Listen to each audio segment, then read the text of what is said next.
So guys, welcome back to the Ian West Network / Nothing Untouched. This is a video that's going on two separate YouTube channels. The Ian West Network are tech and unboxing videos. So you guys that are looking for something more family friendly. Nothing Untouched is, it's not, don't let your children see that channel. That's all I'm saying. You have been warned. But anyway, there's been some talks about the Nintendo Switch 2 doesn't really need backwards compatibility. I agree with that, and I'm going to tell you why, but my solution is going to be a little bit different than everybody else. Let's go down memory lane real fast. Nintendo, Super Nintendo, Sega Genesis, PlayStation 1, Xbox 360. So only certain systems in these categories had backwards compatibility. Now, I'm sure that these companies probably looked at the amount of sales that backwards compatibility was getting and figured that it wasn't worth investing in. Now, let's get this out of the way so you guys know where I stand. I do believe that if a new system comes out, you should be able to play your previous games on that system. That's common sense. You should be able to do that. You spent thousands of dollars probably on the last system. You made them filthy rich with their monthly subscription fees and services. So technically, I do believe that you should get that. Or at least bare minimum, I do believe, and I know PlayStation and other companies can do this, maybe because it's licensing reasons they can't release all the games, but I do believe that the previous titles, be it Legend of Dragoon for PlayStation, be it Halo 1 for Xbox, or GoldenEye for certain systems, Nintendo 64, I believe, similar to what Nintendo Online is doing, even if you make it a subscription fee, even if you make it where you can buy the games individually on the store, that's still predatory. At least give the people the option to purchase these games. That's all we're asking for. Well, not really. Most people are saying that you should be able to play your last gen games on it. I'm not saying that PS1, PS2, PS3, PS4 should all be able to be played on the PS5. I'm not saying that. I do believe that, a company has to make hard choices moving forward, what's better financially for them to get a new generation of gamers to play, because understand that they're coming for newer people, not you. They already know they got the regular people hooked and locked in, because y'all still believe that there's something called a console war, and that ended decades ago. As a matter of fact, that was never, I would say the console war was real back in the early days when game systems had their private games that only they had. That was a different time. Now everybody is working with everybody in some type of capacity. Samsung works with Apple when making screens and certain things. LG works with certain companies.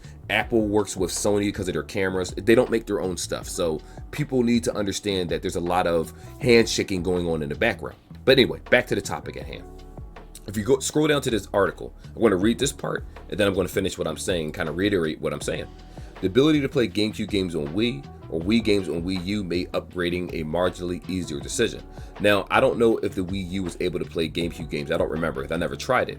But I do know that it was able to play Wii games, and it had this option where when you put the Wii game in, it went to the old system of how the Wii looked, and then you were able to play the Wii games. I think that was an amazing feature for Nintendo in particular, because Nintendo didn't have DVD players.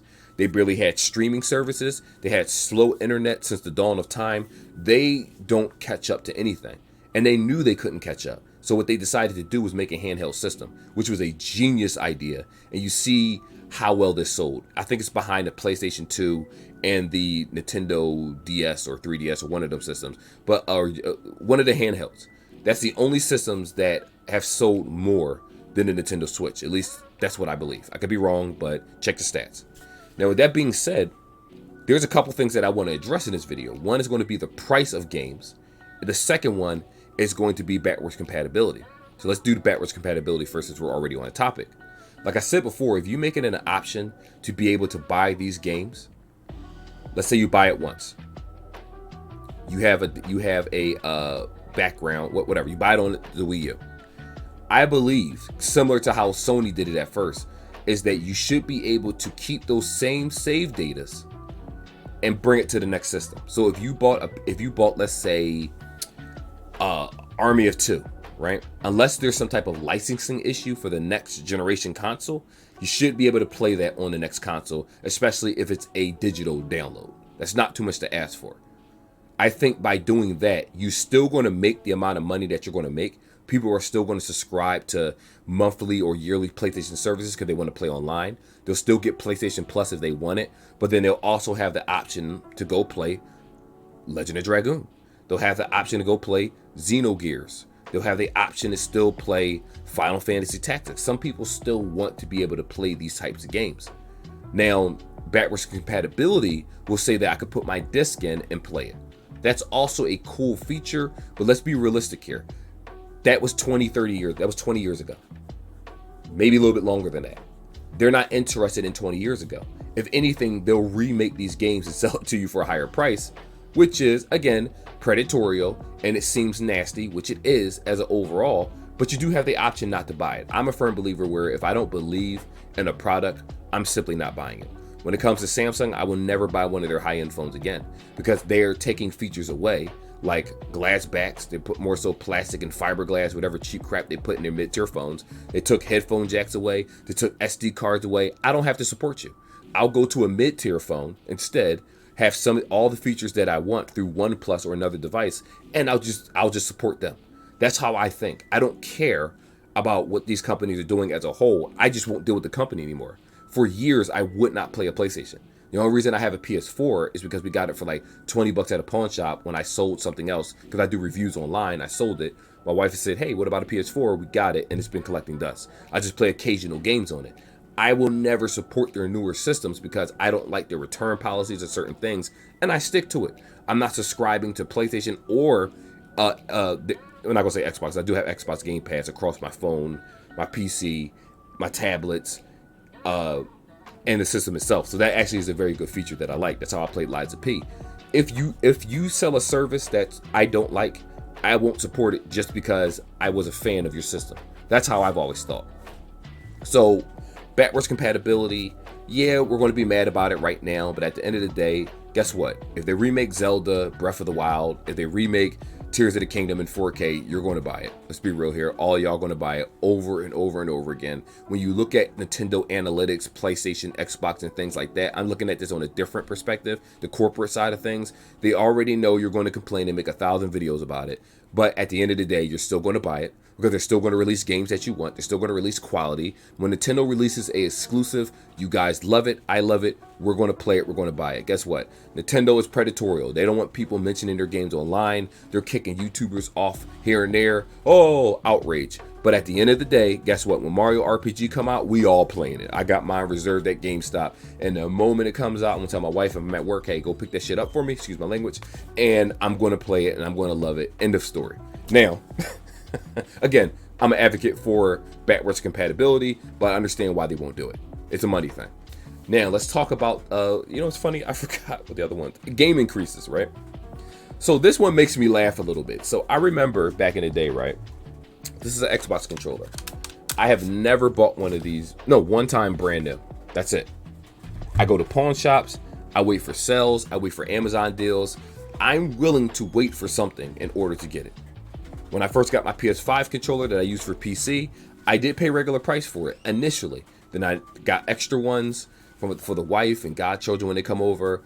Pawn shops, 30 bucks. I'm not willing to pay that price anymore.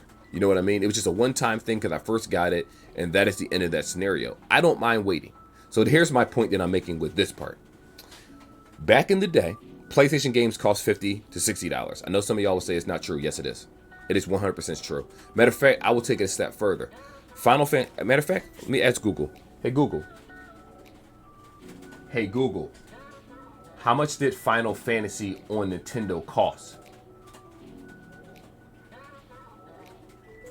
According to Wikipedia, the combined development and marketing budget Oh. cost around 80 million United States. They always just want to tell me something I don't care. Thanks for nothing. Thanks for nothing. So let me pull that up real fast and double check.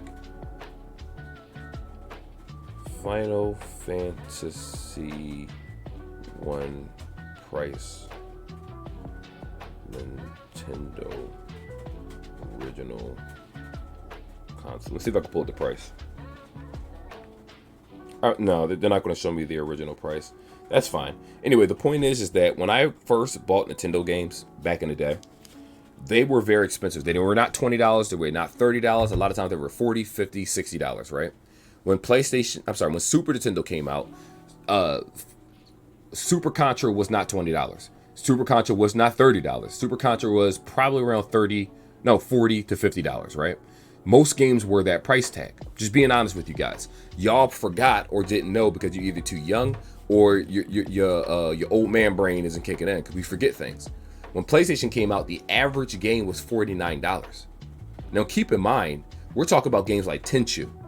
We're talking about games like, even in Nintendo days, Mario Kart. We're talking about games like Mario Kart on Super Nintendo, which only had 8 characters to choose from and like 5 tracks. It was like 5, not 5 tracks, but 5 circuits or something, or maybe even 3 circuits or 4 if you add the reverse one. I forget. We had fun with these games, but beating them it was easy. When you play Ninja Gaiden, Contra, you can beat that game in 30 minutes. The only reason why you couldn't is because these video games were new to us, so we had to get used to the controls. But once you got used to the controls and the enemy placement, they always popped up at the same time. If you just kept moving forward, the enemies were always in the same exact spot in Contra. No lie. To this day, my aunt was like, you can't beat Contra. Beat it in like 20 minutes. She was like, no way. I'm like, yeah, it's easy. It's a very easy game. Like the skill level of games back then weren't the same. Granted, there were no maps and things like that. But anyway, I'm ranting. The point is that every generation of system, now let's get to Nintendo 64. Nintendo 64 were selling games for more, $59, $69, if not more, than PlayStation at the time. Remember, Nintendo 64 had that big, thick, ugly cartridge and that hideous controller. I don't know what that was. That was like Raphael Sai upside down. They decided to make a controller out of it. I don't know what they were thinking. God, that controller was ugly. But that's what they did. PlayStation 2 came out, PS3 came out, PS4, and now everyone is caught up. They're saying, oh my God, games for $70. It's so predatory. Where have y'all been the last 3 decades? Seriously. Since the 80s up until now, where have you guys been in the gaming community? Do not talk to me about predatory games when you have updates. Yes, some of these developers are shipping out games that are pre-broken and things like that. That is horrible, and they should be shut down for that and sued.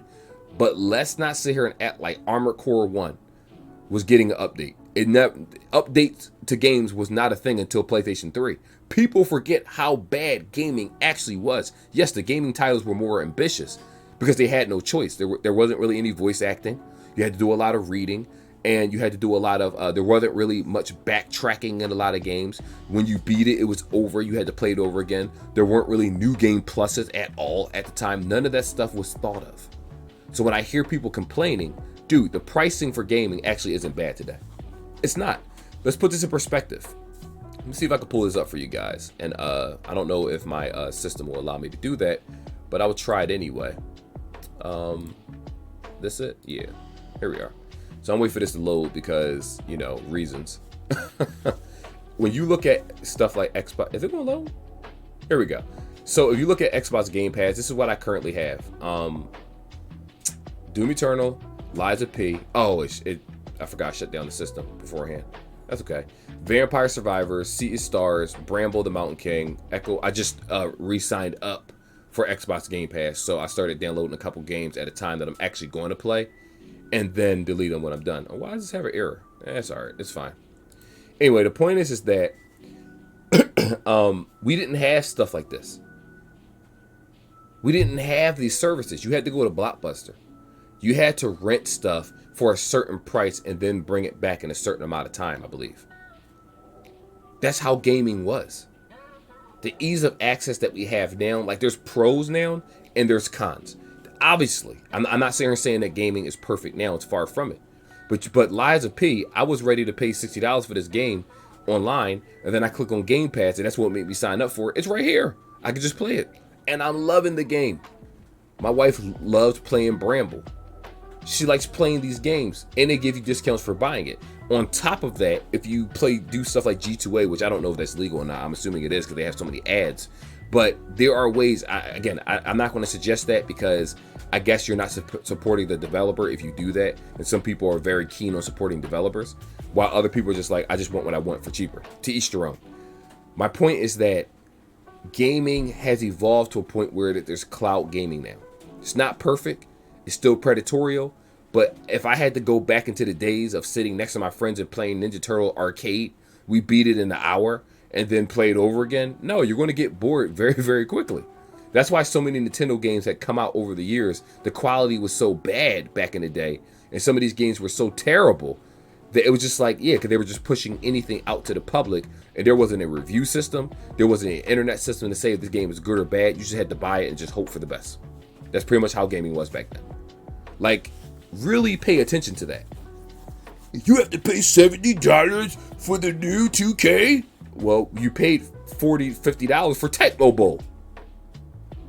Yes, yes you do. Anyway, I know everybody's not going to like my take on this. I just got to look at things objectively and be like, come on, guys. If you had to go back to the 1980s to play games, if you had to go back to a time where there were no flat screen TVs, if you had to go back to a time where there was no internet access, not even dial-up, are we really trying to compare this to current day gaming because of pricing? I don't want Doom Eternal. I want a free $10 upgrade. Yeah, I mean, if the company says it, they need to honor it. And if they don't, ridicule them across the seas. Yes, I understand that. But if I had the option to buy God of War at a $20, $30 instead of $20, I just won't buy it then, if that's the case. I just won't buy the upgrade. If I already played it on PS4, why the hell am I buying again on PS5? You know how many times Skyrim came out? I have Skyrim on the Switch because of handheld. I have Skyrim on the game systems, consoles, and I have Skyrim on the PC. And the PC is the last stop for me because it has all the mod and there's a huge modding community. Buy it where you want it and don't buy it again. Don't support the developers if you feel like they're being predatory.